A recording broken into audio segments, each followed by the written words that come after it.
ఎన్నికల సందర్భంగా పిసిసి అధ్యక్షుని హోదాలో సోనియా గాంధీ గారి జన్మదినం అని చెప్పి డిసెంబర్ 9వ తారీఖు నుంచి రైతు రుణమాఫీ చేస్తామని, రైతు భరోసా ఇస్తామని, 2 లక్షల రూపాయలు రైతన్నలకి వెంటనే రైతు రుణమాఫీ చేస్తామని చెప్పి నానా మాటలు చెప్పి ఆయన చెప్పడమే కాకుండా వాళ్ళ కేంద్ర పార్టీ నాయకత్వాన్ని కూడా గల్లీకి తీసుకొచ్చి ఓ రోజు వరంగల్ డిక్లరేషన్ అని, ఓ రోజు రైతు డిక్లరేషన్ అని, ఓ రోజు మహిళా డిక్లరేషన్ అని, సారు పైసలు ఎడికేలు వస్తాయంటే కేసీఆర్ తిన్న 1,00,000 కోట్లు వసూలు చేసి ఇస్తామని ఇట్లా నోటికి ఏదొస్తే అది మాట్లాడి అధికారంలోకి వచ్చి సుమారు 7 నెలలు పూర్తవుతుంటే ఇప్పుడు కమిటీలు వేస్తున్నాడు సార్, కమిషన్లు వేస్తా ఉన్నాడు, కాలయాపన చేస్తూ ఉన్నారు.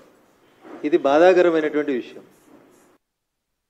వర్షాలు ఆశించినంత వర్షాలు రాక రైతన్నలు ఒక పక్క విత్తనాలు, ఒక పక్క ఎరువులు, ఇంకొక పక్క లాగోడికి పెట్టుబడికి కావాల్సినటువంటి పైసలు లేక అవస్థలు పడుతుంటే సార్కి ఇప్పుడు గుర్తొచ్చింది ఒక కమిషన్ వేయాలని, ఒక కమిటీ వేయాలని, ఉప ముఖ్యమంత్రి నాయకత్వంలో దాని మీద విచారణ చేయాలని ఇప్పుడు ఆలోచించడం అనేది దురదృష్టకరమైనటువంటి విషయం. నేను చెప్తలేను, ఇవి రేవంత్ రెడ్డి గారు చెప్పినటువంటి మాటలనే మళ్ళీ మీ ద్వారా రైతన్నల పక్షాన ప్రభుత్వాన్ని నిలదీయాలనే ఉద్దేశంతో ఈరోజు మీ ముందుకు రావడం జరిగింది. అభయహస్తం మేనిఫెస్టో అలా రాహుల్ గాంధీ మొన్న ఏదో శంకరుని బొమ్మ చూపెట్టి పార్లమెంట్లో అభయముద్ర అభయముద్ర అభయహస్తం అని ముచ్చట చెప్పిండు. రాహుల్ గాంధీ గారు చెప్పిన అభయహస్తం మేనిఫెస్టో రేవంత్ రెడ్డి గారు ఇక్కడ విడుదల చేసినటువంటి వరంగల్ రైతు డిక్లరేషన్ ఏం రాసిరంటే అన్న దీంట్లో మొదటిది కాంగ్రెస్ ప్రభుత్వం ఏర్పడిన వెంటనే రూపాయలు 2 లక్షల రైతు రుణమాఫీ, ఇది మొదటిది. రెండోది ఏం రాసిరన్నా ఇందిరమ్మ రైతు భరోసా, భూమి ఉన్న రైతులతో పాటు కౌలు రైతులకు కూడా ఏడాదికి ఎకరాకు రూపాయలు 15,000, భూమి లేని ఉపాధి హామీ రైతు కూలీలకు ఏడాదికి 12,000, అన్ని పంటలకు మెరుగైనటువంటి పంట రేటు. ఇది నేను రాసింది కాదన్నో, మూతపడిన చక్కెర కర్మాగారాలు తెరిపించి పసుపు బోర్డు ఏర్పాటు చేస్తాం, పంట బీమాతో మన్రేగాని అనుసంధానం చేసి వ్యవసాయానికి రైతులకి ఉపయోగకరమైనటువంటి పనులు చేస్తాం. దిస్ ఈజ్ కాల్డ్ వరంగల్ రైతు డిక్లరేషన్ చాప్టర్ 3 అభయహస్తం మేనిఫెస్టో. గౌరవనీయులు పిసిసి అధ్యక్షుని హోదాలో రేవంత్ రెడ్డి గారు పుస్తకం రూపం లోపల ప్రకటించినటువంటి కాంగ్రెస్ మేనిఫెస్టోలో రైతులకు సంబంధించి వారు ఇచ్చినటువంటి హామీ ఏమన్నారు? ఇంకా డిసెంబర్ 9వ తారీఖు సోనియా గాంధీ గారి బర్త్డే, తెలంగాణ ఇచ్చిన తల్లి సోనియమ్మ పుట్టినరోజు డిసెంబర్ 9, కాబట్టి డిసెంబర్ 9 లోపు 2 లక్షల రూపాయల రైతు రుణమాఫీ చేస్తామన్నాడు. తెలంగాణ మీద గౌరవం లేదు, సోనియమ్మ మీద గౌరవం లేదు, ఆఖరికి వాళ్ళు పెట్టుకున్న రైతు భరోసా పేరేంది? ఇందిరమ్మ రైతు భరోసా. ఇందిరమ్మ పేరు మీద గౌరవం లేదు, సోనియమ్మ పేరు మీద గౌరవం లేదు, వరంగల్ రైతు డిక్లరేషన్ పేరు మీద గౌరవం లేదు, కాంగ్రెస్ పార్టీకి తాను ఇచ్చినటువంటి ఎన్నికల మేనిఫెస్టో మీద అంతకంటే గౌరవం లేదని చెప్పడానికి ఈ ఒక్క పేజీ చాలని నేను అనుకుంటా ఉన్నా.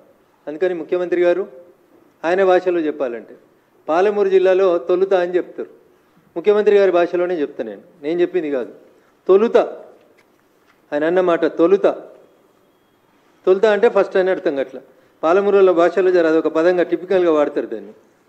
దాంట్లో చెప్పిండు ఆయన. ప్రముఖ తెలుగు దినపత్రికలో వాళ్ళ నాయకుడు, ప్రస్తుత ఎల్ఓపి కాంగ్రెస్ పార్టీ లోక్సభ పక్ష నాయకుడు రాహుల్ గాంధీని పక్కన పెట్టుకొని ఆయన చెప్పినటువంటి మాట తొలుత రైతు రుణమాఫీ అన్నాడు. ఇంకా తొలుత రాలే, తొలకరు రాలే ఈయనకు, ఇంకా తొలకరు వర్షాలు ఎప్పుడు వస్తాయో తెలియదు ఈయనకు. తొలుత అంటే 9 నెలల. ఇవాళ డిసెంబర్ 7వ తారీఖు రోజు ముఖ్యమంత్రిగా ప్రమాణం చేసిండు. ఆయన భాషలో, వాళ్ళ పాలమూరు భాషలో ఆయనే చెప్పిన మాట తొలుత రైతు రుణమాఫీ. తొలుత పోయింది, 9 నెలలు అయితే పిల్లలు కూడా పుట్టే టైం వచ్చింది, కానీ తొలుత యాదికి వస్తలేదు రేవంత్ రెడ్డి గారికి. ఇప్పుడు ఉప ముఖ్యమంత్రి గారట, ఇంకో 4 మంత్రులట కమిటీ చేస్తారంట. My question is straight to the state government and honourable chief minister. Committee నివేదిక ఇచ్చిన తర్వాత మళ్ళీ ఈ డబ్బులు తెచ్చుకోవడానికి మళ్ళీ అడిగిపోతావు, ఏడికేళ్ళు అవుతాయి? ఎన్ని లక్షల కోట్లు వస్తాయి అసలు డబ్బులు? ఎన్ని లక్షల కోట్లు కావాలి రైతు రుణమాఫీకి?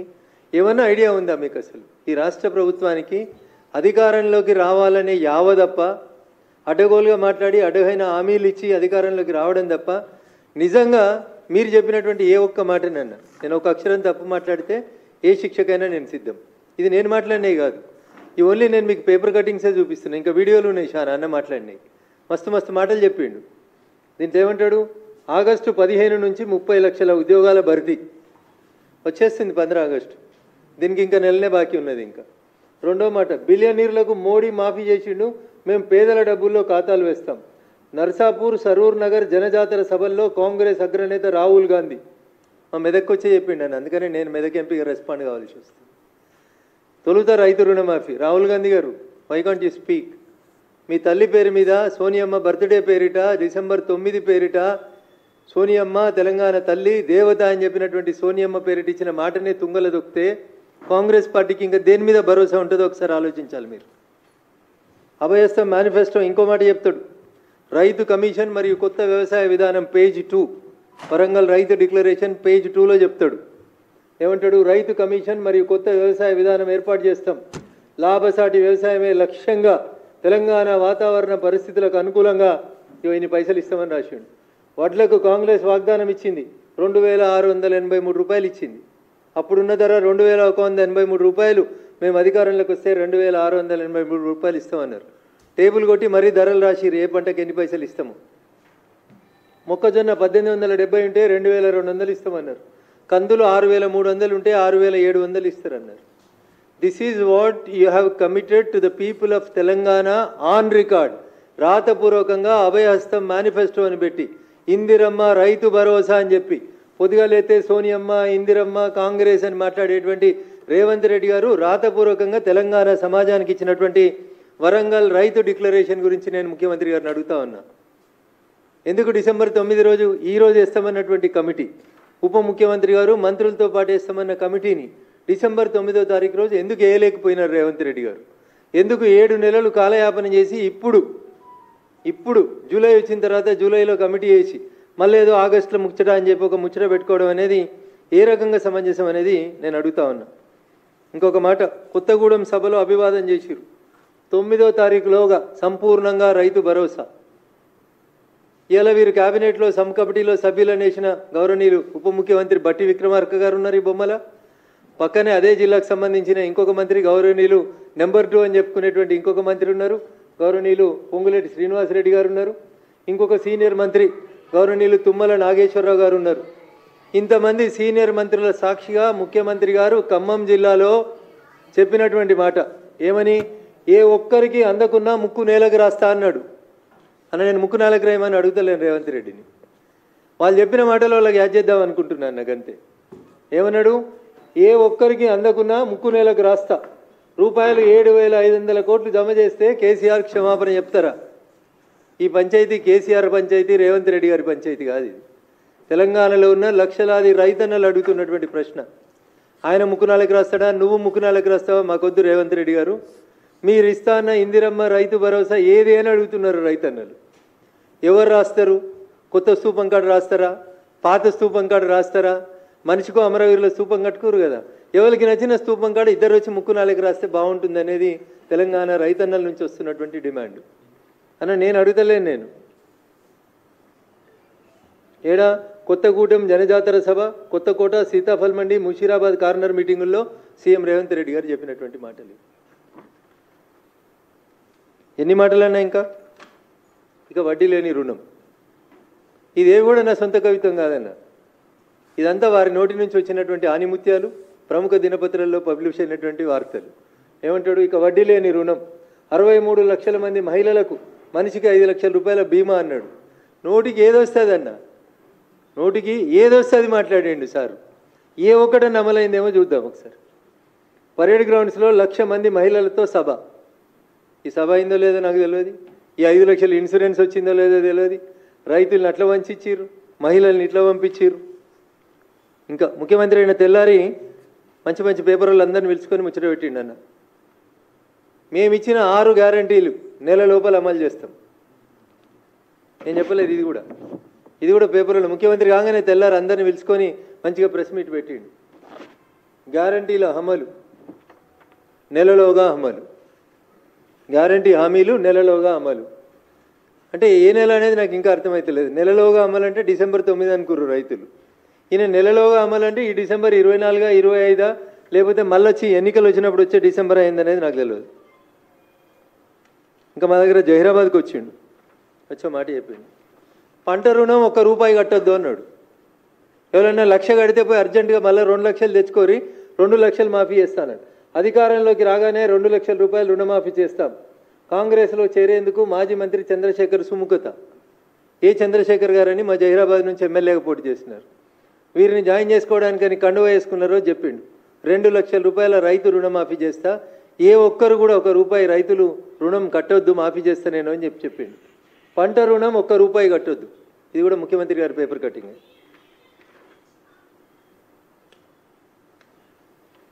9లోగా సంపూర్ణంగా రైతు భరోసా. 8వ తేదీ నాటికి రైతు భరోసా పూర్తి.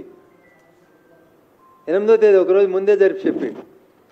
ఇప్పుడేమంటుండు మళ్ళా, లక్ష్మీ నరసింహ సాక్షిగా చెప్తున్నా, లక్ష్మీ నరసింహస్వామి దేవుని సాక్షిగా చెప్తున్నా, ఏమని 2 లక్షల రూపాయలు రుణమాఫీ చేస్తా 15 ఆగస్టులోగా అన్నాడు మొన్న ఎంపీ ఎలక్షన్లలో. అసెంబ్లీ అయిపోయిందన్న, పార్లమెంట్కి వచ్చినాక మళ్ళీ మాట మార్చిండన్న. డిసెంబర్ 9 పోయింది, సోనియమ్మ బర్త్డే పోయింది. ఇప్పుడు యాదగిరిగుట్ట లక్ష్మీ నరసింహస్వామి యాదికి వచ్చిండు అన్నకి. భువనగిరిలో గెలిపిస్తే 2 లక్షల రూపాయలు 15 ఆగస్టు లోపల రైతు రుణమాఫీ చేస్తాను లక్ష్మీ నరసింహస్వామి పేరు తీసుకొని ఒట్టు పెట్టుకున్నాడు. ఏ ఊరికి వస్తే ఆ ఊరికి. మా మెదక్కి వచ్చిండు వాళ్ళ క్యాండిడేట్ నామినేషన్కి. ఏడుపాయల దుర్గమ్మ తల్లి మీద ఒట్టేసి చెప్తున్నా 15 ఆగస్టులో మాఫీ చేస్తా అన్నాడు. వరంగల్ పోయిండు, సమ్మక్క సారలమ్మ సాక్షిగా మాఫీ చేస్తా అన్నాడు. మాఫీకి పైసలు ఎడినాయి చెప్పమంటే ఇప్పుడు కమిటీ వేసి దాని మీద విచారణ చేస్తా, ఎవరికి ఇసాలే ఎవరికి ఇవ్వకూడదు అంటున్నాడు. సార్, వ్యవసాయం చేసే ప్రతి భూమికి, వ్యవసాయం చేసే ప్రతి భూమికి, రియల్ ఎస్టేట్ చేసే భూములకు ఇవ్వకు, లేఅవుట్ అయిన భూములు ఇవ్వకు, కొండలు గుట్టలు రాళ్ళు రప్పలుండి కేవలం టైటిల్ ఉన్నటువంటి బుక్కులుండి వ్యవసాయం జరగనటువంటి భూములకు ఇవ్వు. కానీ 2 ఎకరాలకి ఇవ్వాలన్నా, 5 ఎకరాలకి ఇవ్వాలన్నా, 10 ఎకరాలకి ఇవ్వాలన్నా అని ఒక కొత్త కార్యక్రమం పెట్టి, నేను చాలా స్పష్టంగా చెప్తా ఉన్నా భారతీయ జనతా పార్టీ పక్షాన, ఏ రైతు పొలం దున్నుతున్నాడో, ఏ భూమిలో అయితే పంట పండుతుందో అది ఎన్ని ఎకరాలు ఉన్నా ఇర్రెస్పెక్టివ్, 5 ఎకరాలు 10 ఎకరాలు 9 3 6 ఎంతున్నా సరే మనం ఇచ్చేది రైతుకి భరోసా. కాబట్టి ఎన్ని ఎకరాలు వ్యవసాయం చేస్తే అన్ని ఎకరాల వ్యవసాయ భూములకి రైతు భరోసా ఇయ్యి అని చెప్పి డిమాండ్ చేస్తా ఉన్నాం. మీరు చెప్పుర్రి 2 ఎకరాలు ఇవ్వమంటారా, మీరు చెప్పుర్రి 5 ఎకరాలు ఇవ్వమంటారా అని మళ్ళీ క్వశ్చన్స్ అడగవద్దు. ఎలిజిబుల్ ఉన్న ప్రతి రైతుకి, భూమి ఉన్న ప్రతి రైతుకి ఎన్ని ఎకరాల భూమి ఉంటే అన్ని ఎకరాలకి రైతు భరోసా ఇవ్వండి. కొండలు గుట్టలు రియల్ ఎస్టేట్లు ఆల్రెడీ హెచ్ఎండిఏ లేఅవుట్లుగా కన్వర్ట్ అయినటువంటి వ్యవసాయం నుంచి వ్యవసాయేతరానికి మారినటువంటి భూములకు మాత్రం ఇవ్వద్దు అనేది చెప్పొచ్చు కదా. 100% మేము పార్టీగా చెప్పడానికి ఎలాంటి సంకోచం లేదు. అందుకని ముఖ్యమంత్రి గారు మాటలు కోటలు దాటినాయి, చేతలు తంగేళ్ళు దాటుతలేవు. సెక్రటరియట్ గేటు దాటి జీవోలు వస్తలేవు. కమిటీల జీవోలే వస్తాయా, పైసలు ఏమన్నా వస్తాయా? పోనీ 15 ఆగస్టు కన్నా వస్తాయా? అప్పటికి కూడా రావా? అసలు ఏం చేద్దాం అనుకుంటున్నారు మీరు? తెలంగాణలో రైతన్నల్ని, వ్యవసాయాన్ని ఏం చేద్దాం అనుకుంటున్నారు? వానలు సరిగా పడతలేవు, రైతులు ఇబ్బంది పడుతున్నారు, ఎరువులు లేవు, విత్తనాలు లేవు. ఆఖరికి నిన్న మీరు కమిటీలు వేసిన 3 మంత్రులున్న ఖమ్మం జిల్లాలో ఒక రైతు ఆత్మహత్య చేసుకున్నాడు. తిరిగి తిరిగి తిరిగి తిరిగి ఎవరు రెస్పాండ్ కాకపోతే రైతు ఆత్మహత్య చేసుకున్నాడు. ప్రతిపక్షంలో ఉన్నప్పుడు చాలా మాట్లాడిన రేవంత్ రెడ్డి గారు, ఇలా మీరే ముఖ్యమంత్రి. ఒక రైతు లైవ్లో పురుగుల మందు దాగి తన భూమిని ఆ గ్రామంలో ఉన్న కొంతమంది మీ పార్టీకి సంబంధించినటువంటి నాయకులు కబ్జా చేస్తున్నారని ఇబ్బంది పడుతూ ఆత్మహత్య చేసుకుంటే ఇంతకంటే బాధాకరమైనటువంటి విషయం ఇంకొకటి ఉండదు. ధరణి అట్లే ఉంది, రైతుల సమస్యలు అట్లే ఉన్నాయి, ఎక్కడి కష్టాలు అక్కడే ఉన్నాయి. ఇంకా మీరు టైంపాస్ చేసేటువంటి కార్యక్రమాన్ని మానుకొని వెంటనే తెలంగాణ రైతాంగాన్ని ఆదుకోవాలని భారతీయ జనతా పార్టీ పక్షాన రాష్ట్ర ప్రభుత్వాన్ని డిమాండ్ చేస్తూ, ఇచ్చిన హామీలను నిలబెట్టకపోతే రైతన్నల పక్షాన ఉద్యమిస్తామని చెప్పి కూడా ఈ సందర్భంగా వారిని హెచ్చరిస్తా ఉన్నాం. Thank you.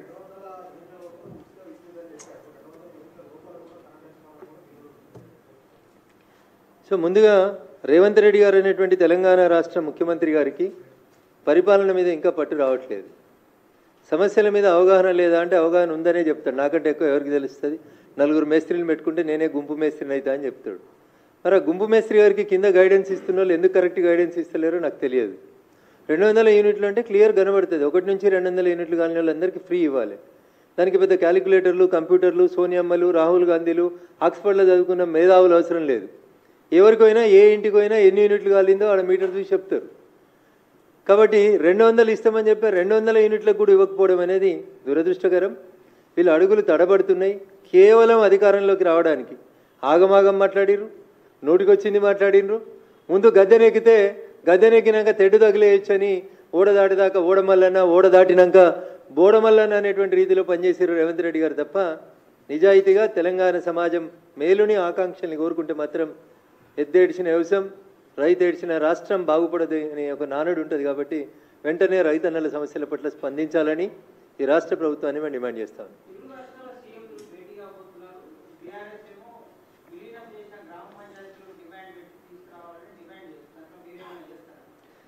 భారత రాష్ట్ర సమితి అనేటువంటి పార్టీ తెలంగాణ ఆకాంక్షల పేరిట 10 సంవత్సరాలు అధికారంలో ఉండి అధికారంలో ఉన్న 10 సంవత్సరాలు తెలంగాణ ప్రజల ఆకాంక్షల్ని పట్టించుకోకుండా తెలంగాణ ప్రజల అవసరాలని గుర్తించకుండా ఎంతసేపు నీళ్లు నిధులు నియామకాల పేరిట చేసినటువంటి వాళ్ళ వ్యక్తిగతమైనటువంటి స్వార్థ ప్రయోజనాలు తప్ప 10 సంవత్సరాల్లో 5 సంవత్సరాలు గౌరవనీయులు చంద్రబాబు నాయుడు గారు ముఖ్యమంత్రి ఉన్నారు, 5 సంవత్సరాలు జగన్మోహన్ రెడ్డి గారు ముఖ్యమంత్రి ఉన్నారు. ఏ రోజు కూడా నిన్న హరీష్ రావు గారు మాట్లాడినటువంటి ఈ 7 మండలాల గురించి కానీ లేదా ఆంధ్రప్రదేశ్కు పోయినటువంటి సీలేరు ప్రాజెక్టు గురించి కానీ ఏ రోజు కూడా చంద్రశేఖరరావు గారికి ఇంట్రెస్ట్ లేదు. రోజమ్మ ఇంట్లో తిన్న రొయ్యల పులుసు మీద ఇంట్రెస్ట్ ఉన్నది తప్ప ఆయనకి రోజమ్మ ఇంటికి పోయినప్పుడు మరి 7 మండలాలు ఏంది ఈ ఊర్లు ఏంది అనేది ఒకరోజు కూడా మాట్లాడేందుకు ఆయనకి ఇంట్రెస్ట్ లేదు.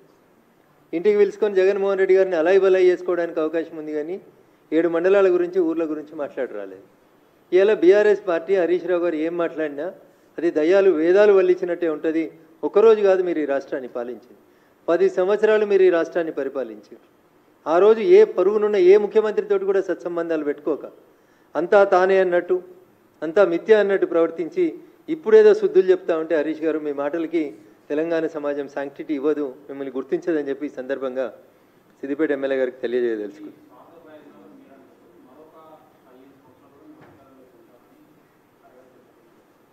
ఇంకొక 15 రోజులకి అసెంబ్లీ బడ్జెట్ సెషన్లు స్టార్ట్ అవుతాయి.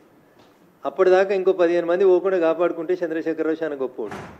అధికారంలో ఉన్నప్పుడు ఎమ్మెల్యేలు మంత్రులు ఇంకెవరిని కలవకుండా మనుషులంటే బానిసలని తానొక్కడే దైవాంశ సంభూతుడని ప్రగతి భవన్ అనేది ఇంకేదో అనుకొని ఎక్కువ ఊహించుకున్నాడు సార్ పాపం.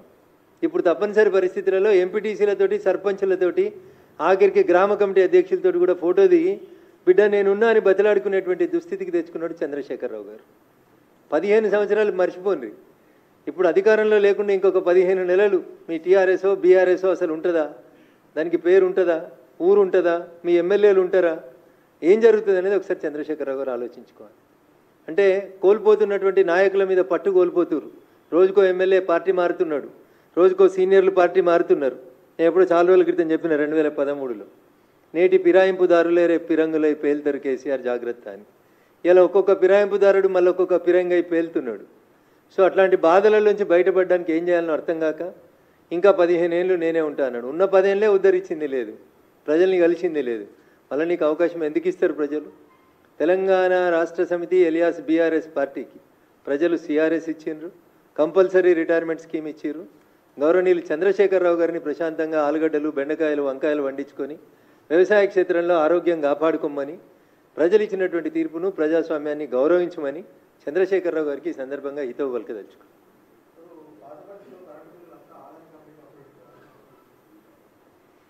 తన చంద్రశేఖరరావు గారి అడుగులు ఎట్లా పడ్డాయో అంతకంటే భయంకరంగా రేవంత్ రెడ్డి గారు అడుగులు పడతా ఉన్నాయి. నువ్వు బిల్లులు వసూలు చేస్తావా, ఏదైనా ఏజెన్సీకి ఇస్తావా అనడానికి సంబంధించి రాష్ట్ర ప్రభుత్వం దగ్గర ఏమన్నా ఐడియా ఉందా? పాత బస్తీని ఆదానికి ఇచ్చుడు ఏందన్నా? రిధం కోసం మాట్లాడి ఎత్తి ప్రాసల కోసం మాట్లాడి మమ్మల్ని బదనాం చేయడం కోసం మాట్లాడడానికి టెండర్ పిలిచినవా? టెండర్ పిలిచే ఏ సెగ్మెంట్లు పిలిచినావు? డివిజన్ వైజ్ పిలిచినవా? ఎస్సీ గారి పరిధి పిలిచినవా? లేదా ఒక అసెంబ్లీ కాన్స్టిట్యున్సీ పరిధి పిలిచినవా? అసలు ఏం చేస్తుంది రాష్ట్ర ప్రభుత్వం అనే ఐడియా ఉందా వాళ్ళకి? ఓల్డ్ సిటీ మీద ఐడియా లేదు, న్యూ సిటీ మీద ఐడియా లేదు, మెట్రో మీద ఐడియా లేదు, కరెంటు బిల్లుల మీద ఐడియా లేదు, ఇందిరమ్మ రైతు భరోసా మీద లేదు, సోనియమ్మ రైతు రాజ్యం మీద లేదు. అసలు వాళ్ళకి ఇదేముందన్నా? ఎంతసేపు అధికారాన్ని కాపాడుకోవడం. 5 రోజులు ఉంటాడా? ఎవరు పీసీసీ అధ్యక్షుడు అనేది డిసైడ్ కావడానికి 5 రోజులు ఢిల్లీలో కాలయాపన వచ్చింది. కానీ ఇందిరమ్మ రైతు భరోసా కోసం మాట్లాడేందుకు అవకాశం లేదు ఆయనకి.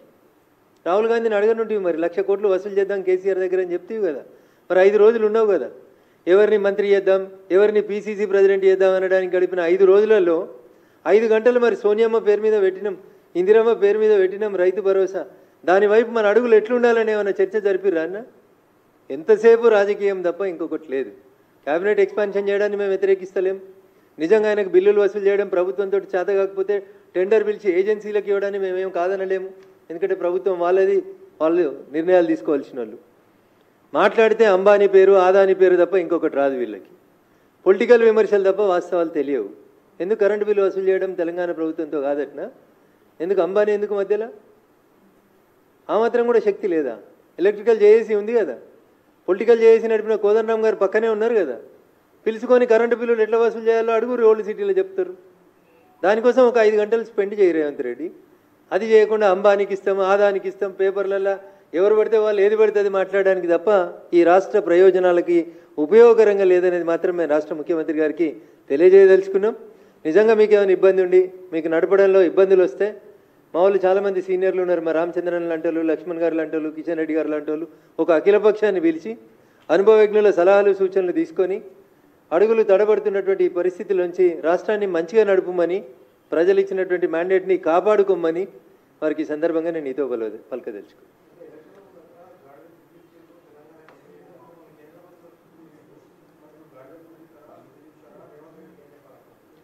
సో మాట్లాడినటువంటి రేవంత్ రెడ్డి గారు ఇప్పుడు ఆ గాడిద గుడ్లు తీసుకొని గౌరవ కేంద్ర మంత్రులందరూ ఇంటికి వచ్చి సార్ ఎన్నికల కంటే ముందు ఇవి ఇచ్చినారు, ఇప్పుడు ఏమి ఇస్తారు అని అడిగితే అప్పుడు ఒకటి ఇస్తే ఇప్పుడు 2 ఇస్తారు, తప్పకుండా ఇస్తారు.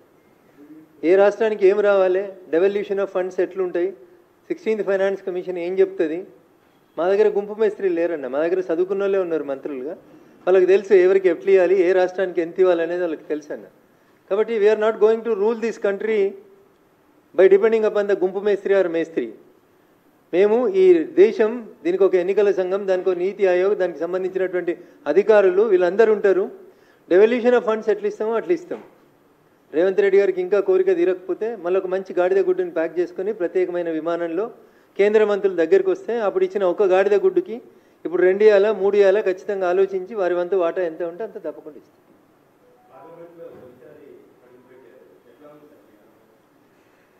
సో అనేక మంది యోధులు ప్రపంచంలో భారతదేశ ప్రజాస్వామ్యానికి గుర్తింపు తెచ్చినటువంటి అనేక మంది మహనీయులు కూర్చున్నటువంటి ఆ సభలో కూర్చోవడం అనేది నిజంగా ఎవరికైనా ఒక డ్రీమ్. ఈ దేశానికి స్వతంత్రం వచ్చినటి నుంచి అనేక మంది మేధావులు విఘ్నులు ఈ దేశ హితం కోరుకున్నటువంటి అనేక మంది పెద్దలు చర్చలు జరిపినటువంటి ఆ సభలో మొదటి 12 రోజుల ఈ అనుభవం ఇట్ ఈస్ లైక్ ఎనీథింగ్. నేర్చుకోవాల్సింది చాలా ఉంది. అందుకనే మొదటిసారి సభలోకి పోయిన నేను నిజంగా నిత్య విద్యార్థిలాగానే 12 రోజులు సభలో కూర్చొని నేర్చుకునేందుకు ప్రయత్నం చేసినాను. ఖచ్చితంగా ఏ ఆశలు ఆకాంక్షలతో అయితే తెలంగాణ ప్రజలు మమ్మల్ని గెలిపించి పంపించినారో తెలంగాణ రాష్ట్ర ప్రజల ప్రయోజనాలు ఆకాంక్షల్ని నిలబెట్టడానికి భారతీయ జనతా పార్టీ ఎంపీలమైనటువంటి మేమందరం కూడా ఖచ్చితంగా నేర్చుకుంటాం. మేస్త్రి పని కాదు, చదువు నేర్చుకుంటాం. వచ్చిన చదువులోంచి ఎట్లా ఈ రాష్ట్రానికి ప్రయోజనాలు తేవాలో నేర్చుకొని తప్పకుండా ఫలితాలను తీసుకొచ్చేందుకు పనిచేస్తాం. It was a very good experience. Thank you అనండి.